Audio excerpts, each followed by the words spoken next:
Omukazi ogu Jina Asingire ow'emyaka 36 y'obukuru okuruga muri Kitunguru Ward Kinone Town Council omuri district ya RWAMPARA twamushanga shobanjirirwe ahirwarire kuri Mbarara Regional Referral bwanyuma yo kumwibaho omwana wo wabirahirize kuzara soba yo wa gatano gasanga mushanshu ubwo narebera umwiki arwe tanasi untakuchenga anyekuya yeserenasi izanagera ngo tuze kuteza polio okora guru polio zuro wagenda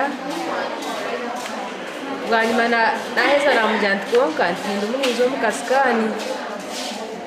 yaja tikoka sitoka basa kweto muzanzali wawe akaba niwe yamutwara ati nanye kuna izire atomwishandira atumbeni ati nyina wo mwana yaje atiko uko byaje ndi munishanguze kandi by'abana zoko ruguru kumukuremerwa mbaninye naba yawo atumbena hati munishanguze kandi akabwa sibira no kunamurebera no kunyongera ngo yawa mutahira nibamanyana atomugeri ati ugogo nyina wo mwana atomwese kuyajanzira mwebembe ngo mucwi yashikire atagaruka arabe nyuma yo guwahoto kuyizira ngira ati mukadi atomukazo w'amabere akayaremwa asiko atompera zo mwana atinka mu mutwara utinkaishi yebo nguye yari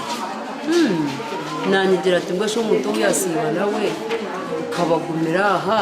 kandi ni nasi itingabura kubuherezo mwana Jina Asingire nagamba ngo omwana ogu abiraryo wizara rya mukaga ngo bakabanza bamushemeza ahirwarire rya Kinone Health Center ya Kana konka ko bamwihiremo umwana bashangaye nebizimbo muri Nyinenda nuko kumwohereza Mbara bakagaruka bakamushemeza umurundo gwa kabiri konka kutumazire kucumanya ni tatwatwara obujunana zibwa twayengeginga police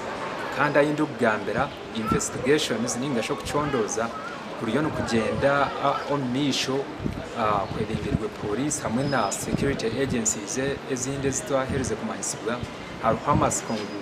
omwana oguntu bija kumuri recovery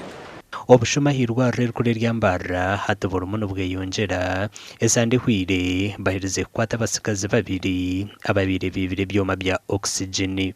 ahabwa TV West and Elias Rutuguse.